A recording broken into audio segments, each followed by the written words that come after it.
पहले इसकी कोई तैयारी नहीं की है, अचानक ये बिल पेश किया गया है और ये अभी लागू नहीं होने जा रहा। बिल्कुल सीधी बात है कि इस देश में महिलाएं सबसे अंडर रिप्रेजेंटेड हैं। अंडर रिप्रेजेंटेशन की समस्या बहुत तबकों के साथ है। सेकुलर ये बात सही है कि जो ओरिजिनल कॉन्स्टिट्यूशन था उस समय सेकुलर और सोशलिस्ट शब्द नहीं था, बाद में अमेंडमेंट के बाद देख करके लगा कि ये नारी शक्ति बंधन के नाम पर आप धोखा कर रहे हैं, तो इसका कायदे से नाम तो होना चाहिए कि नारी शक्ति उल्लू बना हुई अधिनियम। चुनाव से पहले एक जुमला, चुनाव से पहले महिला आरक्षण के नाम पर जनगणना होने के बाद, डिलिमिटेशन होने के बाद ये लागू होगा।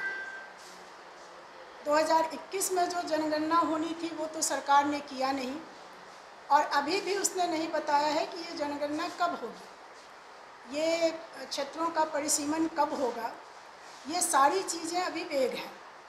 तो ऐसी स्थिति में ये महिला आरक्षण बिल, इसका लाभ महिलाओं को कब मिलेगा ये सरकार ने अब तक साफ नहीं किया है। जबकि आप जान रहे हैं कि दशकों से महिलाएं इस बिल को लेकर लड़ती रही हैं। ये खुद भाजपा पार्टी है जिसके कई बार सांसदों ने विरोध किया है, बिल को पास नहीं होने दिया है। और पूरे देश में जो लगातार महिलाओं का इस सवाल पर आंदोलन रहा है, दबाव रहा है, मोदी जी महिलाओं को लेकर के जितनी जुमलेबाजी करते रहे, हाल के दिनों में हम लोगों ने देखा कि महिलाओं के ऊपर जितना अत्याचार बढ़ा, उत्पीड़न बढ़ा और पूरे देश में महिलाएं इस भाजपा सरकार के खिलाफ, मोदी सरकार के खिलाफ खड़ी होने लगी हैं। ऐसी स्थिति में ये महिला आरक्षण बिल लेकर के आए हैं, लेकिन ये आरक्षण बिल लागू करने की इनकी कोई मंशा नहीं दिख रही। अगर वाकई कोई गंभीरता होती तो स्वाभाविक बात थी कि ये 2024 के चुनाव में इस आरक्षण का लाभ महिलाओं को मिलना चाहिए था। तो सरकार ने पहले इसकी कोई तैयारी नहीं की है, अचानक ये बिल पेश किया गया है और ये अभी लागू नहीं होने जा रहा। तो इसलिए हम लोगों का कहना है कि ये साफ करे सरकार।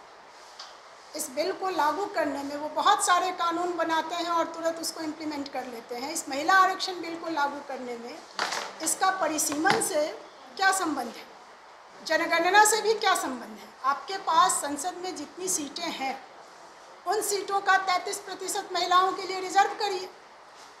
आप ये इस बार के लोकसभा चुनाव में भी कर सकते थे। तो आप ये ना करके और एक झुंझुना दे रहे हैं कि आगे ये होगा। तो ये हम समझते हैं कि सरकार की मंशा साफ दिख रही है कि उनको महिलाओं को बस एक झुंझुना दे करके और अगला चुनाव वो जीतना चाहते हैं। इस तरह से अभी हम उसके मिड पॉइंट में हैं।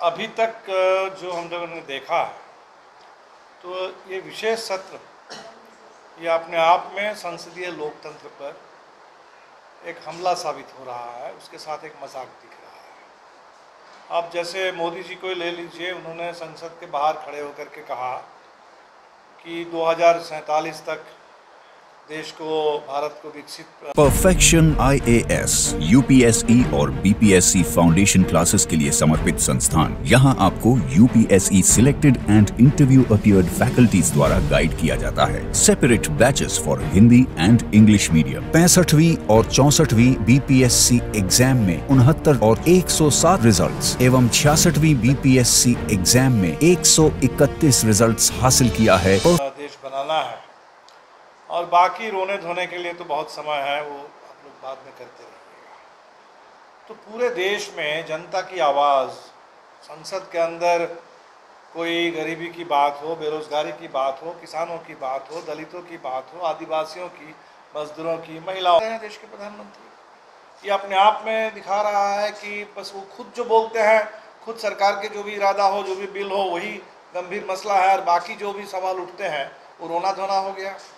ये तो बेहद एक आपत्तिजनक बात थी। कल हमने सुना कि जो नए भवन में प्रवेश के बाद जो संविधान की प्रति दी गई लोगों को, सांसदों को, उसका जो प्रियम्बल है, उस प्रियम्बल में सेकुलर और सोशलिस्ट ये शब्द गायब है। तो सेकुलर ये बात सही है कि जो ओरिजिनल कॉन्स्टिट्यूशन था उस समय सेकुलर और सोशलिस्ट शब्द नहीं था, बाद में अमेंडमेंट के बाद जुड़े गए। तो वो तो बहुत सारा, जैसे अभी जो महिला आरक्षण बिल है वो 128 नंबर संविधान संशोधन बिल है। तो संविधान हर मामले में तो आप ऐसा नहीं कर रहे हैं कि हम ओरिजिनल जो 49 में संविधान था उसी को, तब संशोधन का मतलब क्या है?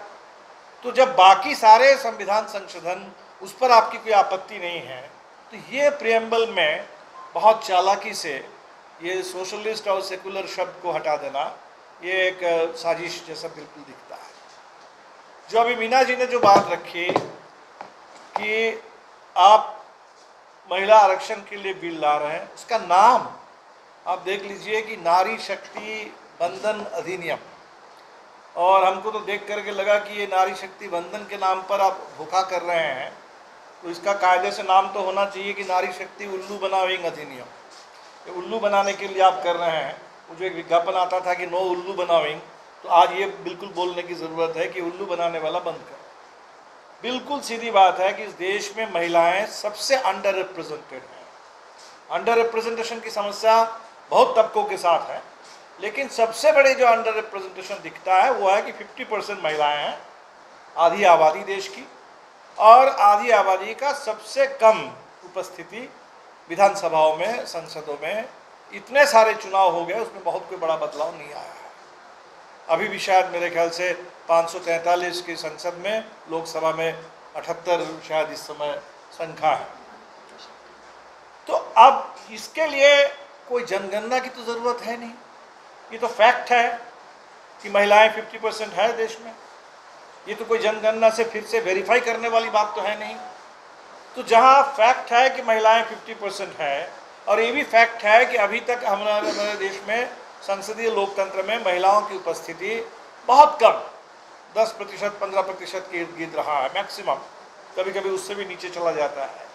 तो उस स्थिति में उसको ठीक करने के लिए अगर महिला आरक्षण है, इसको परिसीमन से जोड़ देना, इसको जनगणना के साथ जोड़ देना, ये अपने आप में दिखा रहा है कि सरकार इस मसले पर ये दरअसल कार्ड खेलना चाहती है। चुनाव से पहले एक जुमला, चुनाव से पहले महिला आरक्षण के नाम पर जो पॉलिटिकल कार्ड खेला जाता है, ये कार्ड खेलने वाला मामला है।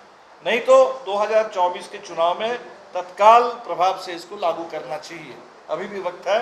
हम चाहेंगे कि संसद में जब इस पर बहस हो रही है, जो बिल जब पारित हो वो इसी ढंग से पारित हो कि ये बिल तत्काल प्रभाव से लागू होगा, 2024 से इसको लागू किया जाएगा।